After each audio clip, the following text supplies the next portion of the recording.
So hey guys, welcome back to my new video. So guys, finally आपके इतने request के बाद आ चुका है चैप्टर 4 वी फील ओवर एस क्लास 7 लेक्सियन 4।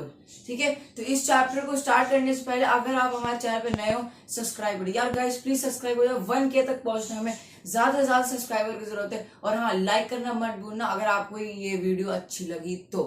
और हाँ, शुरू करने से पहले आप अपना एक रफ कॉपी और पेन लेकर बैठना, क्योंकि इस चैप्टर में बहुत कुछ है याद करने को और लिखने को। तो जैसे जैसे मैं नोट्स बना रहा हूँ सबको आप कॉपी कर लो। ठीक है, तो फिर से रिमाइंडर कर रहा हूँ, एक रफ कॉपी और पेन या पेंसिल जो आपके पास है वो लेकर बैठो। So without wasting any further time, let's get started. So guys, start करने से पहले सबसे पहले जो टॉपिक है हमारा इस चैप्टर का वो है वोकैबुलरी। मतलब जो टाइम, देखो चैप्टर पूरा टाइम के बेस्ड है। ठीक है, तो ये टाइम के रिलेटेड कुछ वोकैबुलरी है। पहले इसे आप याद करोगे तभी आप चैप्टर समझ पाओगे, टाइम से जो भी रिलेटेड वर्ड्स है। ठीक है, तो नोट डाउन करते रहना, होगा आपके पास नोटबुक और पेन होगा। ठीक है, तो पहला नाक। नाक मतलब होता है आफ्टर। ठीक है, नेक्स्ट फॉर। फॉर मतलब होता है बिफोर। हाल। हाल मतलब होता है हाफ। फियटेल। फियटेल मतलब होता है क्वार्टर। ठीक है, जो 15 होता है क्लॉक में और 45 होता है उसे क्वार्टर बोलते हैं इंग्लिश में, वही क्वार्टर, फियटेल। स्टूडेंट।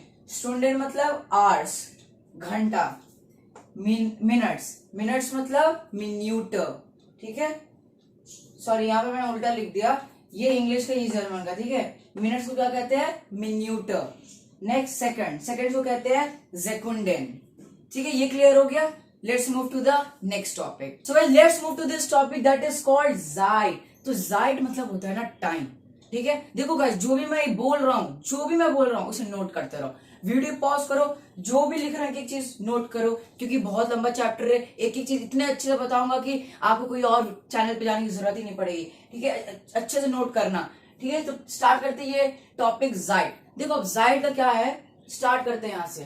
पहले ये रिवाइज कर लो, नहीं चल रहा है तो आपको तो आता ही है। नाक मतलब आफ्टर, फोर मतलब बिफोर, हाफ मतलब हाल मतलब हाफ, और फिटल मतलब क्वार्टर। ठीक है, अब देखो कॉन्सेप्ट क्या टाइम का, लोगों को हार्ड इसे लगता है बस इसी टॉपिक की वजह से। अब मैं देखो कैसे क्लियर करता हूँ, और इसमें एक ऐसा टॉपिक बताऊंगा ना 100 मतलब 199% आपके जर्मन टीचर ने नहीं बताया होगा, बताता हूँ। ठीक है, पहले ये टॉपिक समझ लो।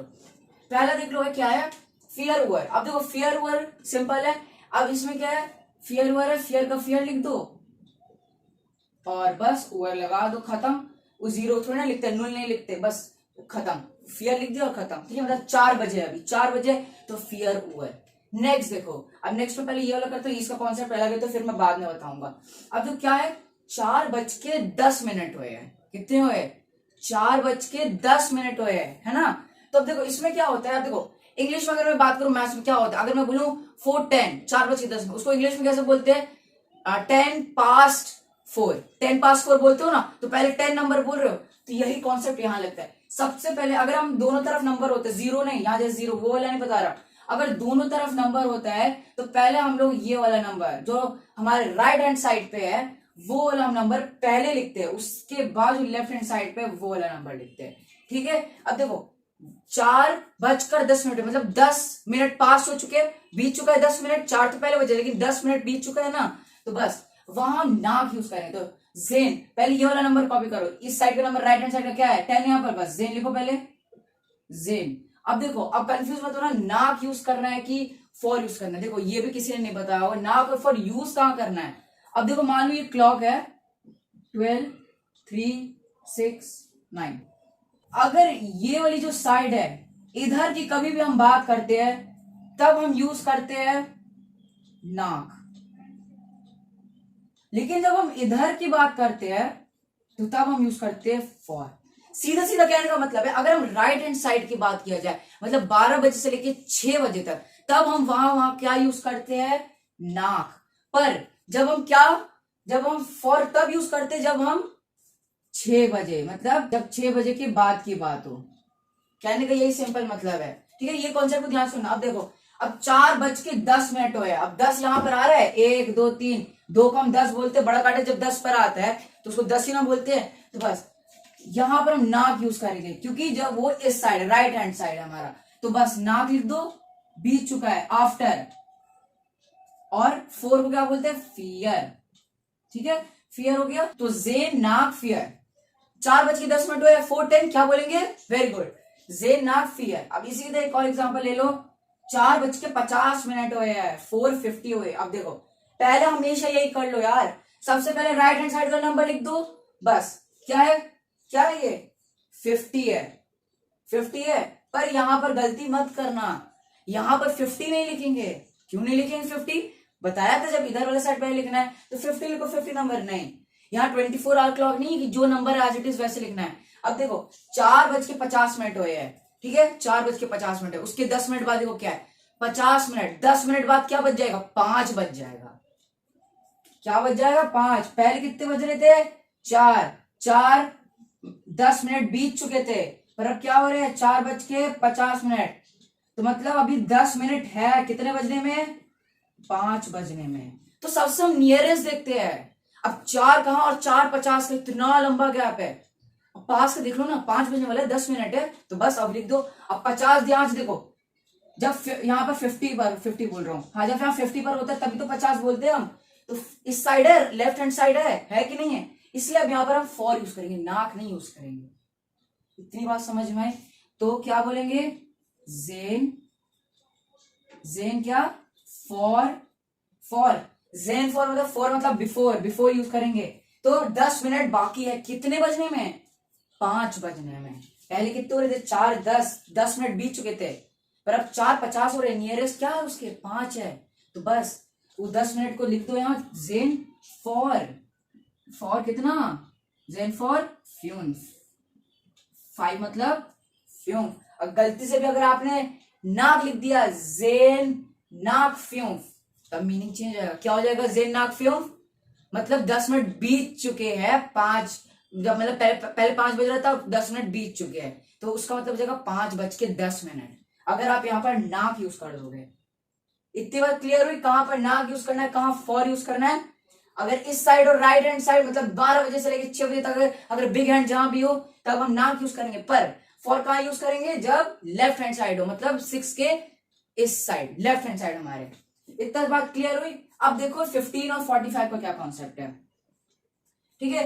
पहले बता दिया 15 और 45 के लिए सिंपल यूज करते हैं फियर टेल, ठीक है, कोई डिफरेंस नहीं, चाहे बिग हैंड 15 पर हो, 3 पे या 45 पे हो, यूज सेम कर रहे हैं फियर टेल वर्ड, ठीक है। अब मान लो यहाँ पर क्या है 4:15 मतलब 4:15 हो रहे, 4:15, 15 पास्ट 4, ठीक है। तो पहले 15 को 15 नहीं लिखेंगे, क्या लिखेंगे? मैंने बताया जहां भी 15 हो या क्या हो 45, वहां क्या यूज करेंगे? वर्ड फियर टेल। इतनी बात क्लियर हुई? तो पहले हम इस वाले साइड का हैंड मतलब राइट हैंड साइड का नंबर लिखते हैं, तो राइट हैंड साइड वाले नंबर पहले ध्यान से देखो क्या है, 15 है, तो याद करो। अच्छा 15 बताया था, फियर टेल यूज करते हैं, तो बस फियर टेल का लिख दो, फियर टेल, आई मीन 15 को लिख दो फियर टेल। अब बारी लाइक नाक या फॉर यूज करने के लिए। अब देखो 15 है, तो 15 मतलब जब 3 पर जाता है तब हम 15 बोलते हैं, और 15 क्या है? राइट हैंड साइड है, 6 के इस साइड है ना, ठीक है। देख लो ये 12 बजे से 6 बजे तक 15 यहाँ पर मतलब राइट हैंड साइड है मेरे, तो हम क्या यूज करेंगे? नाक यूज करेंगे भाई। तो फियर टेल नाक, ठीक है। कितने फियर टेल नाक क्या? कितने 50 मतलब कितने? 4 फियर, ठीक है। पहले 4 था, कितना बीत चुका है टाइम? Fear tell 15। इतनी बात क्लियर हुई? देखो फियर टेल नाक फियर मतलब 4:15 क्वार्टर पास्ट 4। अब यही सेम कॉन्सेप्ट देखो, अगर 4:45 बोलूं, पहले तो 15 हो रहे थे भाई, अब 45 हो रहे, वही है 45 नहीं बोलोगे, क्या बोला? 15 तक फियर टेल यूज किया, ठीक है भाई हो गया। अब 45 के बाद हो रहा, अच्छा हाँ 45 के लिए भी फियर टेल यूज करते हैं, तो लो फियर टेल लिख दिया मैंने, बस फियर टेल लिखा। अब बारी क्या? फॉर ये नाक। देखो अभी मैंने बता, देखो अब अपना दिमाग लगाना सिंपल है। 45 जब 9 पर होता है बिग हैंड तभी हम 45 कहते हैं, और 9 किस साइड होता है? राइट की left, very good, left side होता है, तभी हम क्या यूज करेंगे? फॉर यूज करेंगे। करेंगे कि नहीं? वेरी गुड करेंगे। तो फियर टेल फॉर, और फॉर तभी यूज करते हैं जब हम किसी के नियरेस्ट, मतलब अब यहाँ पर फॉर यूज कर रहे हैं। फियर टेल फॉर अब फ्यूफ मत लिख, मतलब फियर टेल फॉर फियर मत लिख देना, ये वाला नंबर है, ठीक है, लिख दिया फियर टेल और फॉर, क्योंकि इस साइड है, अब 4 है तो 4 लिख देंगे, नहीं 4 नहीं, इस साइड जब भी इस साइड की बात हो रही हो, लेफ्ट हैंड साइड की, तब हम नियरेस्ट देखते हैं। मतलब नियरेस्ट का मतलब क्या कहने का? उसका नेक्स्ट नंबर। ये सब कॉपी कर, मतलब कॉपी नहीं, आप खुद से अपने वर्ड्स में बॉक्स बना के नोट करके लिख दो। जब भी हम लेफ्ट हैंड साइड की बात कर रहे हैं, ठीक है, फॉरवर्ड यूज कर रहे हैं, तो उसका हम नेक्स्ट नंबर लिखते हैं। कहीं भी देख लो, अब इधर देख लो, यहां पर कहां गया, यहाँ पर फॉर यूज किया था, यहाँ पर तो 4 हो रहा था, पर फॉर यूज किया नेक्स्ट नंबर देखा हमने भाई, फ्यून लिखा। क्लियर हुआ भाई? फियाटेल फॉर मतलब कितने, मतलब फियाटेल कितना है, फ्यून्स, ठीक है, क्वार्टर, ठीक है, फियाटेल फॉर फ्यून्स कितना हुआ, 445। इतना कॉन्सेप्ट क्लियर हुआ? ठीक है, अब देखो, अब नेक्स्ट कॉन्सेप्ट किसका है, 430 का। अब देखो 430 का मेन क्या कॉन्सेप्ट है। अब आप कंफ्यूज हो, अब तो भाई बीच में 30 पे बीच में, अब तो भाई ना फियाटेल यूज, सॉरी 4 नहीं यूज कर सकते, ना नाक यूज करते, ना ही फियाटेल यूज कर सकते हैं, ना ही हाल भी यूज कर सकते हैं, आई मीन, ठीक है। तो क्या यूज करें हम, तो हाफ के लिए हम, मैंने बताया था क्या यूज करेंगे, हाल। Very good. तो ठीक है, अब क्या है 430। अब देखो ये कौन सा, ध्यान से समझने, यहाँ पर बच्चे सबसे ज्यादा कंफ्यूज, मतलब गलती करते हैं क्या। अब देखो 430 है, 430 है, तो बस 30 वर्ड आया, लिख दो हाल। देखो मैं बार बार कह रहा हूं, लिख लो ये चीज, पक्का गलती करो अगर नहीं लिखोगे तो। 45 15, ठीक है, यहां लिखा हुआ है ऑलरेडी, सॉरी 45 15, जहां भी आए नंबर कर दो फियाटेल। और अगर क्या 30 हो तो क्या यूज कर दो, हाल।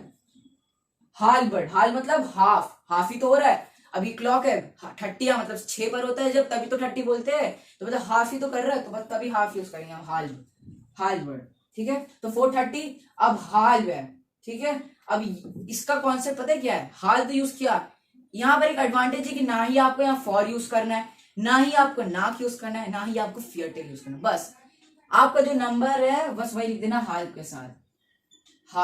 हाल है, पर कितना है, 4.5 हो रहे भाई, 4.5।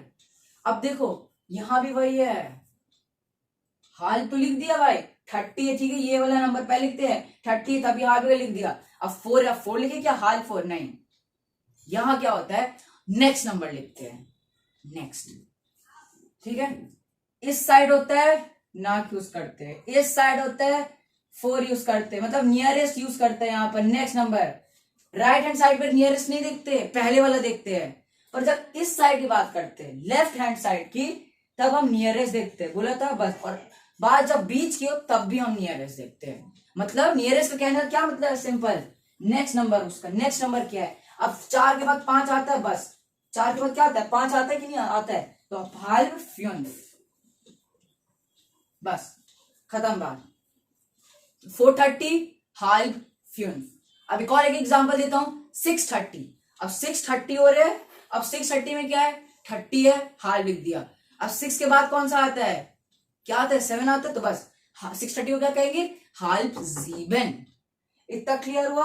अब देखो नेक्स्ट क्या है, 25 एंड 35। अब देखो 425 हो रहे हैं, क्या हो रहे हैं, 425।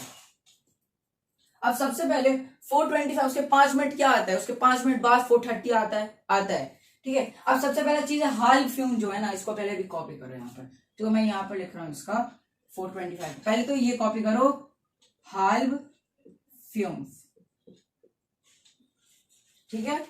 अब क्या है, यहाँ 425 हो रहा है, 4:25 हो रहे हैं। अब 25 मिनट का गैप देखो क्या है, 5, मतलब 4:30 होने में कितना है, देखो 4:25 हो रहे थे, अब 4:25 जब हो रहे हैं तो 4:30 होने में कितना, 5 मिनट बाकी है। तो बस हम उस 5 मिनट को क्या करते हैं, पहले लिखते हैं। ऐसे केस में क्या करते हैं, पहले लिखते हैं फ्यून। अब यहां पर केस अलग है, अब ये मत बोलना कि अब तो राइट हैंड साइड की बात कर रहे हैं, अब तो यहां पर नाक यूज होना चाहिए, नहीं, यहां पर फॉर यूज होगा, फ्यूम फॉर हाल फ्यून। अगर जब कुछ बचा है, मतलब टाइम अगर कुछ बचा होना है, मतलब अभी हुआ नहीं, वो बीता नहीं है, वो पास नहीं हुआ है, बचा है अभी, तब हम फॉर यूज करते हैं। लेकिन जब वो बीत चुका है, नाक यूज करते हैं। अब 425, जब मैं 425 बोल रहा हूं, तो मतलब अभी 5 मिनट बचे हैं, कितने बजने में? 4:30 बजने में। 4:30 को क्या कहते हैं? हाल्फ फ्यून्फ।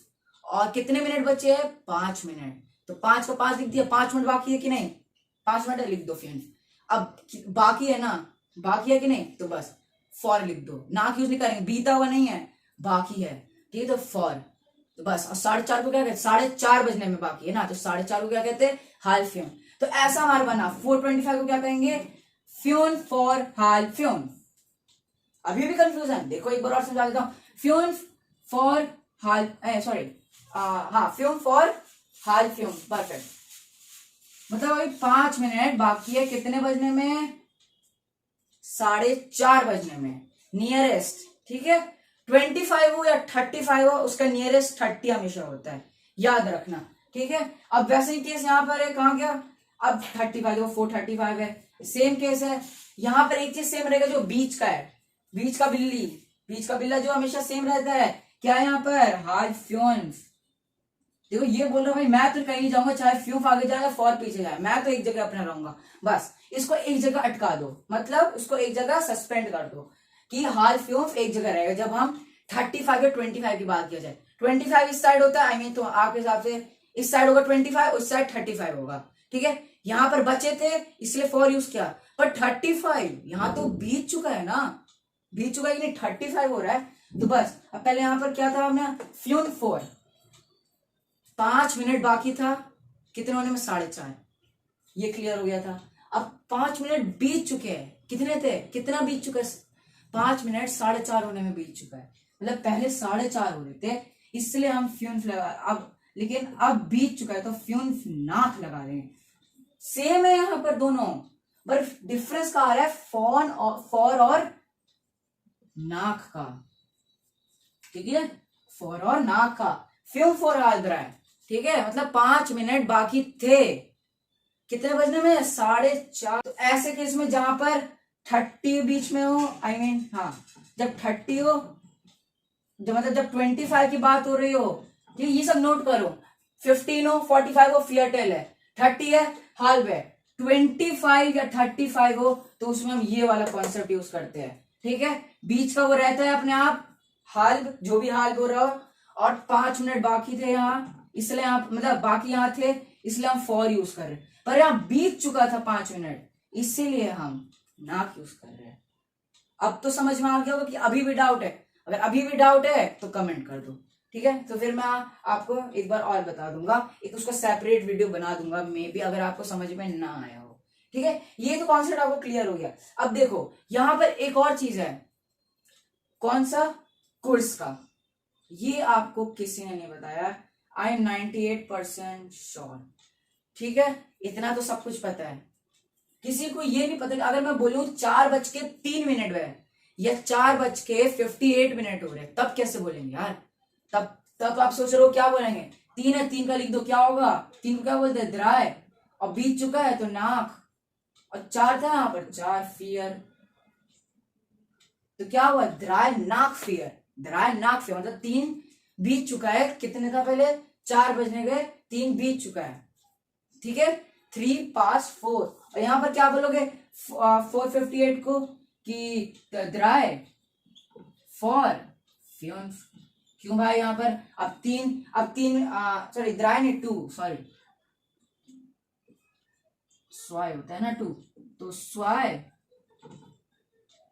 फॉर, और यहां पर भी 3 4 यहां से, तो आप कैसे बोलोगे? यहाँ स्वाय फॉर फ्यून। क्यों भाई? क्योंकि यहाँ पर भाई 58 था, मतलब आपने जैसा कहा कि ये लेफ्ट हैंड साइड है, तो यहाँ पर हमने क्या यूज किया? स्वाय यूज किया क्योंकि 2 मिनट बाकी थे, फॉर यूज किया क्योंकि लेफ्ट हैंड साइड की बात हो रही है, और कितने बजे? नेक्स्ट नंबर आपने कहा था ना, जब इधर यूज करते तो फ्यूम यूज कर दिया। सही है, बिल्कुल सही। अगर आपने ये ऐसे लिखा होगा 4:03 या 4:58 को ऐसे लिखा होगा, स्वाय फॉर फ्यूम और द्रायनाक फियर। लेकिन इसका एक सबसे इजी वे मैं बता रहा हूं, अगर आपको इतना कॉम्प्लिकेट, अगर इस केस में, बस इस केस में अगर आपको कुछ कॉम्प्लीमेंट, मतलब अगर आपको कुछ कॉम्प्लीमेंट लग रहा है, मुश्किल लग रहा है, तो सबसे भी पता क्या है? इजी। यहां लिख देता हूं, जगह नहीं एक्चुअली। कोर्स, कोर्स का केस। कोर्स क्या होता है? मतलब इसका मतलब होता है कुछ मिनट बाकी है, मतलब नहीं, सॉरी, कुछ मिनट हो गए हैं, कुछ मिनट, अब देखो 4:03 हो रहे हैं, जब हम 4:05 या 4, इनके बीच में जो नंबर आता है, देखो 4 बज रहा है और 4:05, उनके बीच में कौन कौन सा नंबर आता है, 1 2 3 4। इनके जब ये 4 नंबर की बात हो रही हो, बीच में 4 कोई भी एक पर्टिकुलर नंबर और उसके 5 मिनट बाद उनके बीच में कौन कौन से आएंगे, 1 2 3 4। नहीं आ रहा समझ, देखो 3 बज रहा है, 3:05 हो रहे हैं, उनके बीच में कौन सा आएगा, 3:01, 3:02, 3:03, 3:04। ये सब नंबर आ रहे, अलग अलग टाइप के नंबर, ठीक है। तब हम कुर्स यूज करते हैं।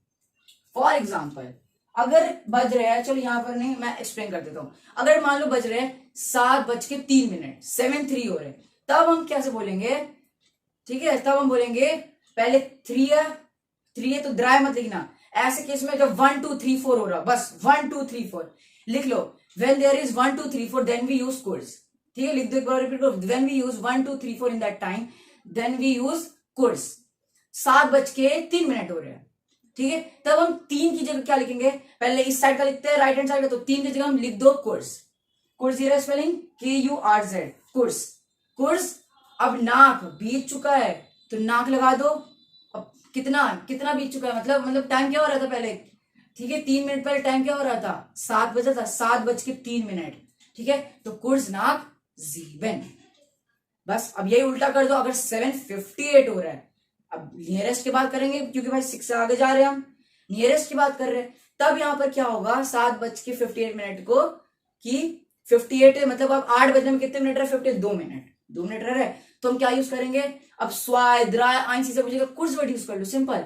कुर्स फॉर 8, फॉर क्यों यूज किया, क्योंकि बचे टाइम। नेक्स्ट नंबर, ठीक है, 6 के इधर जा रहे हैं, लेफ्ट हैंड साइड, ठीक है। क्लियर हुआ। ये तो कोर्स का केस है, सबसे इजी। अगर आप कोर्स कहां यूज करते हैं, जब 1 2 या 3 या 4, हाँ, जब ये नंबर आए कहा, राइट हैंड साइड पे, 4:01, 7:02, 3 4, ऐसे समझ गए।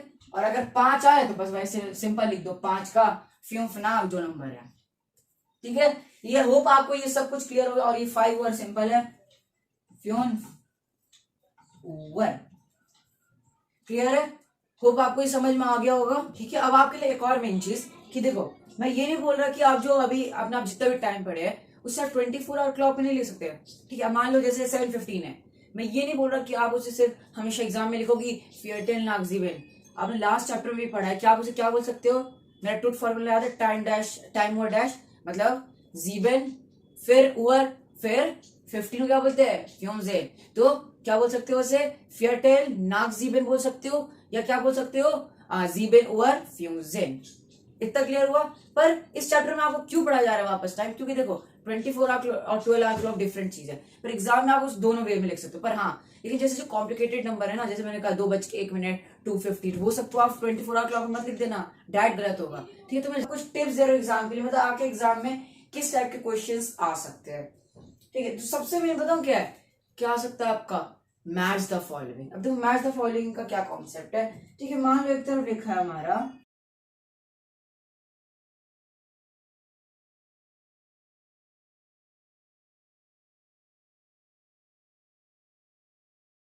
ठीक है। तो देखो एग्जाम में ना ऐसा क्वेश्चन जरूर आएगा, ठीक है, आ सकता है, ठीक है, ज्यादा चांस, क्योंकि हाफ फेल्ड, तो हाफ फेल्ड में थोड़ा हार्ड क्वेश्चन तो ऑफकोर्स होंगे। तो एक तरीके से आपका ऐसा आ सकता है। इसमें क्या होगा, 2 टेबल होंगे, एक तरफ आपका 24 आवर क्लॉक होगा और एक तरफ क्या होगा, 12 आवर क्लॉक। तो इन दोनों को ना, बस मैंने 2 लिखा, एग्जाम में आपके कम से कम 5-6 आएंगे, उन सबको आपको क्या करना है, मैच करना है। अब मैच कैसे करना है, वो दोनों नंबर क्या होना चाहिए, सेम टाइम सेम होना चाहिए। ठीक है, मैंने तो सिंपल किया है, यहाँ पर क्या है, फियरजेन हुआ। अब फियरजेन हुआ मतलब ये मैं 12 आवर क्लॉक की बात कर रहा हूँ, सॉरी 24 आवर की। तो फियरजेन हुआ मतलब क्या होता है, ठीक है। अगर क्वेश्चन पेपर में फियरजेन हुआ तो मतलब इसकी बात हो जाए, मैं 24 की बात हो, फियरजेन हुआ, ठीक है। अब देखो इससे सिमिलर क्या है, हाल नॉइन हो सकता है, नहीं भाई, हाल नॉइन कैसे होगा, हाल नॉइन मतलब क्या होता है, आग 8:30 होता है, ठीक है। अब हाल नॉइन मतलब 9:30 मत लिख देना एग्जाम में, ठीक है, ये गलती मत करना। हाल नॉइन मतलब 8:30 होता है। अब 8:30 को क्या बोलते हैं, हाल 9 बोलते हैं, आधा घंटा बचा है कितना, 9 बजने में, इसलिए हाल 9 बोलते हैं उसे, ठीक है। गलती मत करना एग्जाम में कि हाल 9 है तो मतलब 9:30, ये गलती एकदम मत करना, ठीक है। उससे पहले वाला नंबर लिख लेना। अब देखो यहाँ पर क्या है, ठीक है, ये तो सेम नहीं। अब अगला देखो, जेन नाक्सवाय। अच्छा जेन नाक्सवाय, इस क्वेश्चन पेपर में बस लिखना आपने, जेन नाक्सवाय मतलब जेन नाक स्क्वायर 210, ठीक है। और यहाँ पर क्या हो रहा है 14, ठीक है। सॉरी यहाँ पर गलती हो गई, फिर जेन ओवर, मुझे क्या लिखना था, जेन लिखना था एक्चुअली, ठीक है। तो यहाँ पर जेन, ठीक है। तो ऐसे क्वेश्चन आ सकते हैं, यहाँ पर 1410 है, यहाँ 210 है। अब कंफ्यूज मत होना, अरे 1410 कहाँ और 210 का कहाँ से सिमिलर दिख रहा है आपको, नहीं। 24 आवर क्लॉक में क्या होता है, एक को क्या बोलते हैं, 1 को 13 और 2 को 14, वेरी गुड। तो वही 1410 और 210 सिमिलर है, तो बस मैच कर देना। और बचा क्या ये, तो बस इसको मैच कर, क्या है आर्क्टुअर्द्राइजेश, आर्क्टुअर्द्राइजेश क्या मतलब 8 और द्राइजेशन 30, और हाथ नॉइंग का भी मतलब क्या होता है 8:30, तो ये दोनों सिमिलर है। या अगर मैथ द फॉलोइंग करो, नहीं तो कुछ अगर ऐसे आए कि ए और बी में, तो आंसर का 1 का क्या है ए, ऐसे करके कुछ आ सकता है एमसीक्यू में, ठीक है। तो वैसे करना। और हाँ, एक और इम्पोर्टेंट बात कि अगर मैं आपसे, अगर तो एग्जाम में आ गया फॉर एग्जाम्पल कि ड्राई हुआ है, ड्राई हुआ है, अब इसको आ सकता है कि आप इसे 12 आ रही जो किसी में भी लिखो, बस ड्राई हुआ तो आपको टाइम के फॉर्म लिखना है। तो आप क्या, अगर आपने ऐसे लिख दिया तो ये डायरेक्ट रॉन्ग हो जाएगा। क्यों रॉन्ग होगा, तो सबसे सिली मिस्टेक जो सब करते बोल रहा हूँ, ये 2 डॉट लगाने का। नहीं बताया ना किसी को, नोट कर लो। कभी भी आपने नोटिस कर, वीडियो को बैक करके देख लो, जितने भी मैंने टाइम लगाया, कहीं भी मैंने 2 डॉट लगाया नहीं लगाया। जर्मन का रूल है कि जब आप टाइम लिख रहे, इंग्लिश के हिसाब से नहीं, कुछ तो अलग होगा, या जर्मन है तो हम 1 डॉट लगाते, तो 3 ड्राई ओवर, ये तब आपका सही होगा। सोच लो, ये सब सिली मिस्टेक मत करके आ जाना। तो इसे भी नोट कर लो कि हमें क्या यूज करना है, 1 डॉट बस यूज करना है जब हम टाइम की बात कर रहे हो। और कैसे टाइप के क्वेश्चन और आ सकते हैं, एक तरफ नंबर में टाइम जैसे 12 10 हो रहा हो, और एक तरफ बस 24 आवर में आ गया हो, जैसे 12 10 की जगह ले लो 110, और 110 और एक तरफ आ गया 13 10, तो बस सेम है, कर दो मैच। ऐसे आ सकते हैं। एक तरफ क्या आ सकता है कि आपको ऐसे वर्ड में दियो, आपको टाइम लिखना है। एक तरफ क्या आ सकता है, आपको टाइम दियो, सबसे इंपॉर्टेंट तो ये टाइम दियो, आपको उसे वर्ड्स में लिखना है। ठीक है, सब कुछ क्लियर हो गया होगा। होप आपको ये टॉपिक क्लियर हो गया होगा। टाइम के बारे में बहुत बड़ा टॉपिक तो मुझे पता है, और आपने नोट कर लिया होगा, मुझे पता है। तो ठीक है, तो लाइक कर देना अगर आपको सब चीज समझ में आया हो। तो let's move to the next topic now. So guys, जो नेक्स्ट टॉपिक है वो भी टाइम से रिलेटेड है, ठीक है। अब देखो, किसी से अगर आपको पूछना है, जाहिर सी बात है, आप टाइम के चैप्टर, तो टाइम के बारे में पूछने तो आएगा ही ना। अब देखो, किसी से आपको पूछना है टाइम क्या हो रहा है, व्हाट्स द टाइम, तो देखो जर्मन क्या टाइम हो रहा है। जर्मन में ना 2 वे किसी से टाइम पूछने का, पहला वी फील ओवर इज दिस, और दूसरा वी स्पेट इज दिस, ठीक है। तो ज्यादा बेटर वे है दिस वन, वी फील ओवर इज दिस। वी फील ओवर इज दिस का मतलब है व्हाट्स द टाइम, और वी स्पेट इज दिस का मतलब, देखो स्पेट का मतलब मैं बता देता हूँ, SPA उमलाउट और T, स्पेट का मतलब होता है लेट, ठीक है। हाउ लेट मतलब कितना लेट हो चुका है, ठीक है। सिंपल से अगर मैं मीनिंग बताऊं दोनों का, तो यही है कि टाइम क्या हो रहा है, what's the time is it, ठीक है। इज इट, ठीक है। जो आपको इजी भी लगे वैसे एग्जाम में लिखना, या अगर आपको रियल में यूज करना रियल लाइफ में, तो आप इन दोनों में से कोई भी एक वे यूज कर सकते हो। ठीक है, अगर मैं रिकमेंड करूं कि आपको ये यूज करना है, तो आप फॉर्मली ये मेन यूज करते हैं, ठीक है, और इनफॉर्मली ये यूज करते हैं, ठीक है। मतलब हर वक्त नहीं, लेकिन मतलब हम कर सकते हैं इसे भी यूज, पर हाँ ज्यादातर लोग इसे कब यूज करते हैं, इनफॉर्मली। ठीक है, इनफॉर्मली का मतलब तो पता ही होगा, फ्रेंड्स के साथ, कोई अननोन के साथ, और फॉर्मली मतलब जो हमसे बड़े हो, ठीक है, टीचर जिसे हम रिस्पेक्ट देते हैं, ठीक है। अब देखो इन दोनों का आंसर कैसे होगा, एक वे में। अब देखो इंग्लिश में पूछो what's the time is it, मान लो अगर 7 बजे, तो आप क्या बोलोगे, इट इज 7 o'clock। तो इट इज बोलो ना, तो इट को क्या बोलते हैं जर्मन में, एस को क्या बोलते हैं, एस, और 7 o'clock पढ़ा हुआ ऑलरेडी, ज़ीबेन, सॉरी मैं 2 डॉट लगा रहा था, ज़ीबेन उवर। देखो आपको जरूरी नहीं ज़ीबेन उवर तो आप एकदम ऐसे डॉट 0 लिखते हो, आप ऐसे भी लिख सकते हो ज़ीबेन उवर, ठीक है। अगर ये ज्यादा इजी रहेगा, अगर आपको ये डिफिकल्ट लग रहा है तो, ठीक है। तो ये समझ में आ गया। अब देखो आगे बढ़ने से पहले एक सबसे मेन चीज, मैं शायद लास्ट चैप्टर में पढ़ा चुका है, इसका प्रेपोजिशन क्या होता है, टाइम का प्रेपोजिशन जल्दी बताओ। जाइट मतलब टाइम, और टाइम का एक मेन प्रेपोजिशन होता है एट। एट को क्या बोलते हैं जर्मन में, पता है ना, लास्ट चैप्टर पढ़ाया है, क्या था, वेरी गुड।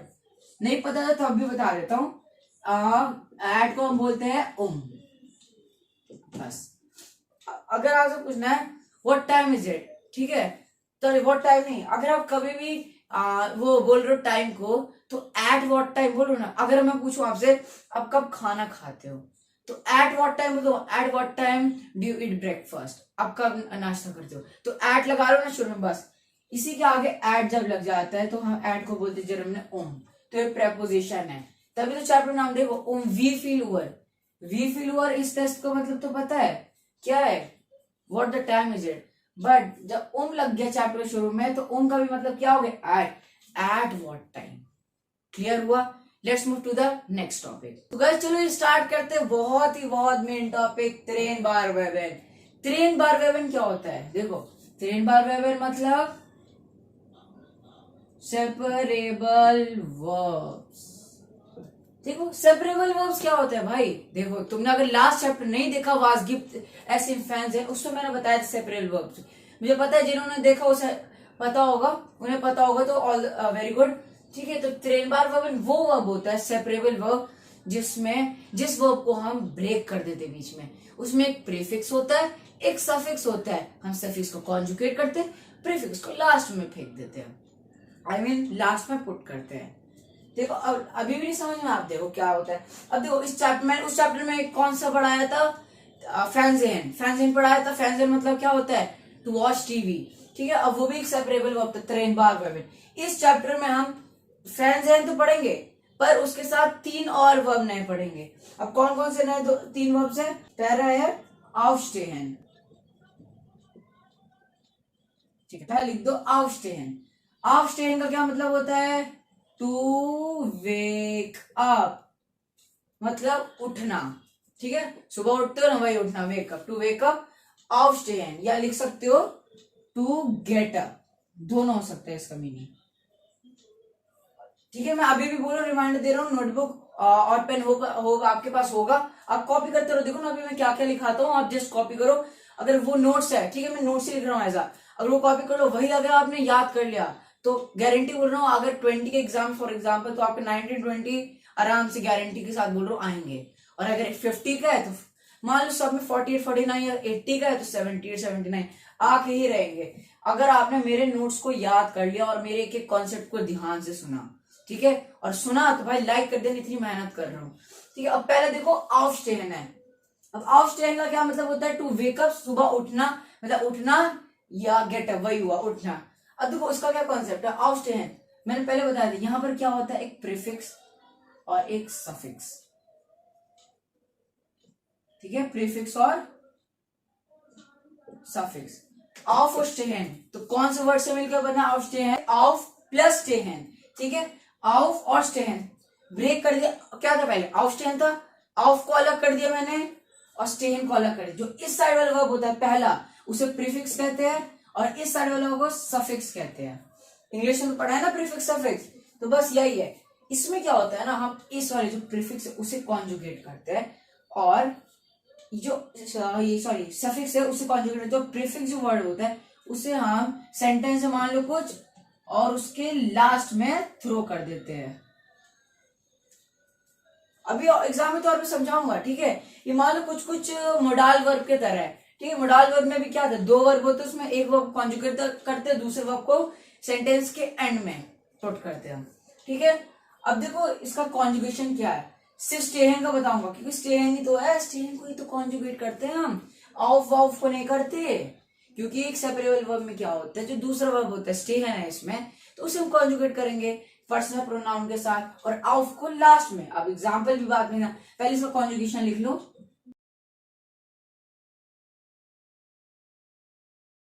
अब देखो इसके साथ क्या हो जाता है, बस एंडिंग से आता है ना, बस ये एक रेगुलर वर्ब है, ठीक है। रेगुलर वर्ब में क्या होता है, सेम होता है एंडिंग, इसके साथ ई एंडिंग, दू के साथ S T ending, air GS के साथ टी एंडिंग, ईयर के साथ टी एंडिंग, जी फॉर्मल जी प्लूरल, और वियर के साथ ई एन एंडिंग। कोई प्रॉब्लम नहीं, वेरी गुड।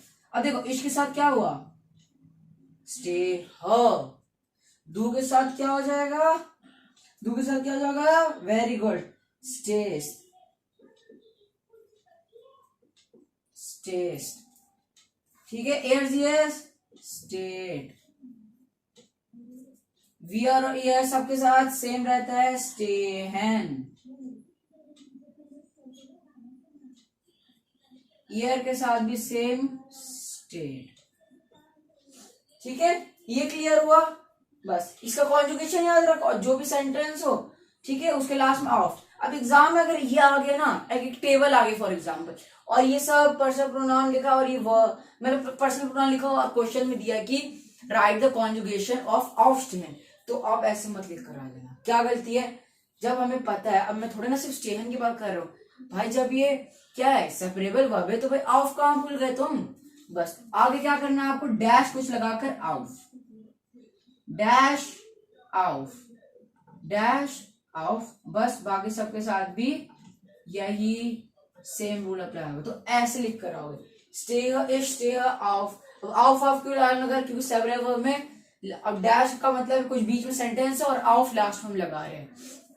अब बाइस्पील देखो, बाइस्पील मतलब क्या होता है, एग्जाम्पल। ठीक है, सब वोकैबुलरी को ना इंप्रूव करो, लिख लो कहीं कि आपको याद रहे। बाइस्पील मतलब एग्जाम्पल। अब देखो एग्जाम्पल क्या हो सकता है, मान लो सेंटेंस है, आई wake up at 6 PM, 6 o'clock। मैं कब उठता हूं, मैं 6 बजे उठता हूं। कैसे लिखोगे, इश स्टेहा 6 Uhr auf। भाई क्या लिख दिया, इतना बड़ा सेंटेंस, क्या है इसका मीनिंग, घबराओ मत, मैं हूं ना। देखो आई वेक अप, मैं उठता हूं, बस मेरी बात हो रही ना, डाल दो इश पहले। वेकअप सेकंड किया, आई वेकअप, तो हमें पता है वेकअप का क्या होता है, वेकअप मतलब टू गेट अप, ऑफ स्टेहन होता है। तो ऑफ स्टेहन क्या है, एक सेपरेबल वर्ब है। ठीक है, उसमें स्टेहन के साथ किसको इश के साथ कॉन्जुगेट करेंगे, ऑफ को नहीं करना, तो ऑफ को रहने दो पहले। तो क्या हो जाएगा, स्टेहन स्टेहा, क्योंकि इश है यहाँ, तो इश स्टेहा। उसके बाद हमेशा हम टाइम को देते हैं, आई वेकअप एट। ठीक है, एट बोला, आई वेकअप एट, तो बैठ, एट को हम लोग क्या पढ़ा था, पहले पढ़ा था पिछले टॉपिक में, बोलते हैं। I wake up at 6 o'clock, 6 o'clock मतलब 6 Uhr। ठीक है, I wake up 6 Uhr, so I wake up at 6 o'clock, ich stehe 6 Uhr। गलत, ऑफ कहाँ भूल गए, ऑफ लगाना जरूरी है, भले हम सेंटेंस जो बोल रहे हैं उसमें नहीं लग रहा, पर ऑफ लगाना है, क्योंकि हम स्टेहन की थोड़ी ना सिर्फ बात कर रहे हैं, सेंटेंस के लास्ट में ऑफ आ जाएगा। क्यों आएगा, क्योंकि एक सेपरेबल वर्ब है। इसमें क्या होता है बेटा, एक स्टेहन है, उससे हम कॉन्जुगेट करते हैं, किसके साथ करते हैं, पर्सनल प्रोनाउन के साथ करते हैं। उसके बाद जो दूसरा प्रीफिक्स जो हमारा होता है यहाँ पर, जो ऑफ है, उसे हम सेंटेंस के एंड में डाल देते हैं, कि चाहे कितना भी बड़ा सेंटेंस हो, कितने भी इंफॉर्मेशन बीच में हो, सेंटेंस के एंड में आ जाएगा। बात क्लियर हुआ, बस वेरी गुड। अब नेक्स्ट वर्ब की तरफ बढ़ते हैं। अब नेक्स्ट जो वर्ब है हमारा, मतलब 3 बार जो वर्ब है, वो है, क्या है हमारा next verb, anfangen। anfangen, anfangen का मतलब क्या होता है, क्या होता है नहीं पता, चलो कोई बात नहीं, मैं बता रहा हूं। anfangen का मतलब होता है टू स्टार्ट, शुरू करना। कुछ शुरू हुआ, कि शुरू कब होगा, जैसे शुरू वर्ड जहां आया, मतलब स्टार्ट वर्ड, वहां पर हम क्या यूज करते हैं, कौन सा वर्ब बेटा, anfangen। क्लियर हुआ। अब anfangen में भाई 3 बार की बात करें, ये भी क्या है, सेपरेबल वर्ब। ब्रेक किया, क्या हुआ, आन प्लस फांगेन, आन हुआ, फांगेन है यहाँ। आन को भाई सेम अप्लाई रूल है, आन को लास्ट में लिख दो, कितनी भी बड़ी इंफॉर्मेशन हो, बस फांगेन कॉन्जुगेट करेंगे। फांगेन का क्या है मतलब, वो कॉन्जुगेशन देख लो इसका,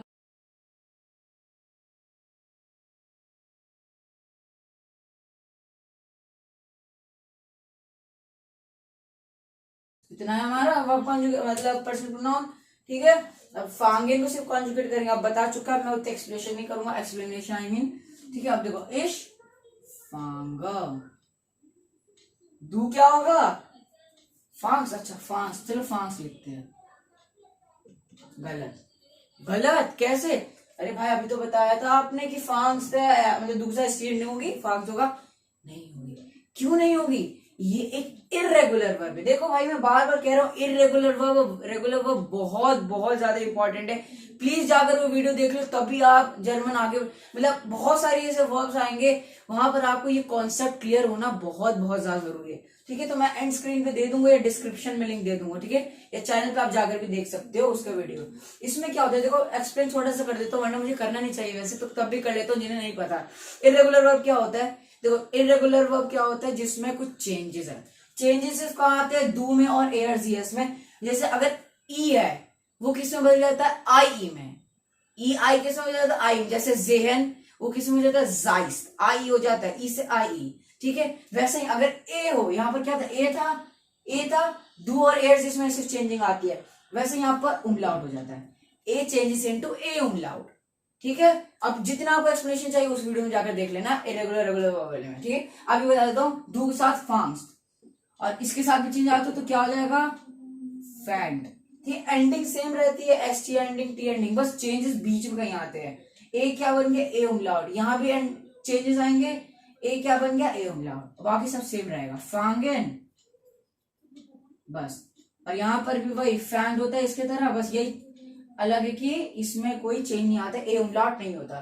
तो इस फांग दो फैंग्स, ठीक है, फांग्स मत बोलना, थोड़ा नीचे साउंड जाता है जब ए उमलाउट आता है, फैंग्स, ठीक है, फैंग्स, एयर दिया फैंग्ड, ठीक है।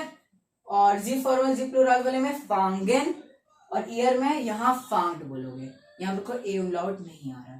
अब बाय स्पीड देखो, ठीक है। अब मैं बोलूं my school start at 8 o'clock, मेरा स्कूल कब शुरू होता है, 8 बजे, my school start at 8 o'clock, तो कैसे बोलोगे,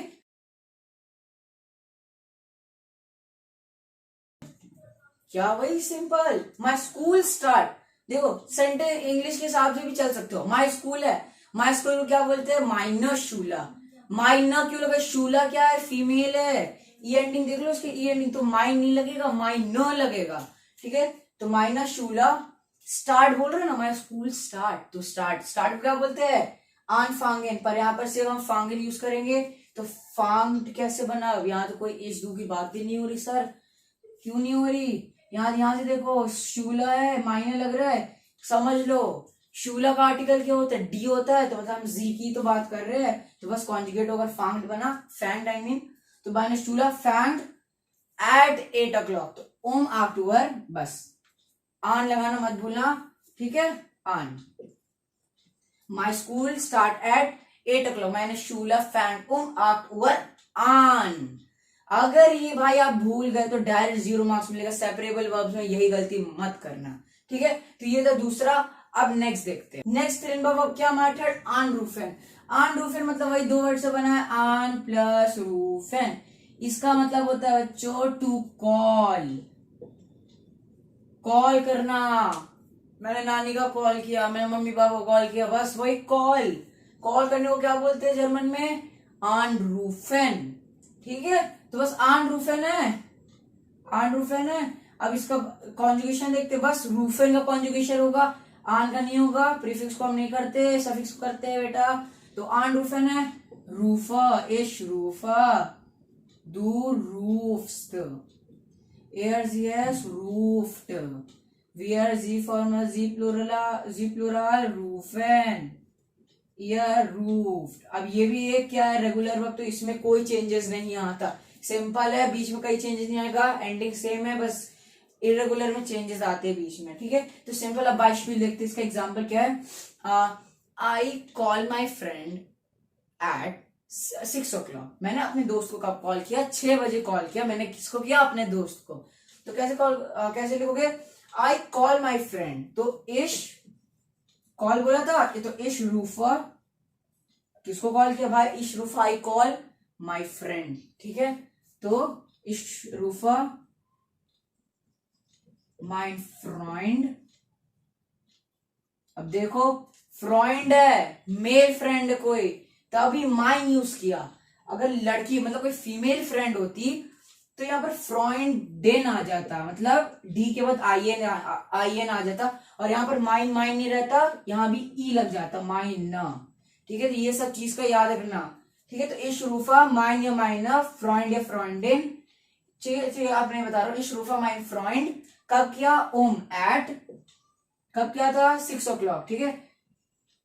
जेक्स उवर बस नहीं भाई, आन भी तो लगेगा, वेरी गुड, आन बस I call my friend at 6 o'clock. Ich rufe meinen Freund um 6 Uhr an. ठीक है, समझ में आ गया. अब लास्ट सेपरेबल वर्ब देखते क्या है. तो जहां लास्ट सेपरेबल वर्ब है ना बच्चों, बहुत सिंपल. यार क्या पढ़ा रहे हो यार, इतना सिंपल तो मुझे आता ही है, बिल्कुल आता है. लास्ट चैप्टर था ये, वो वास गिफ्ट एस इम फैन.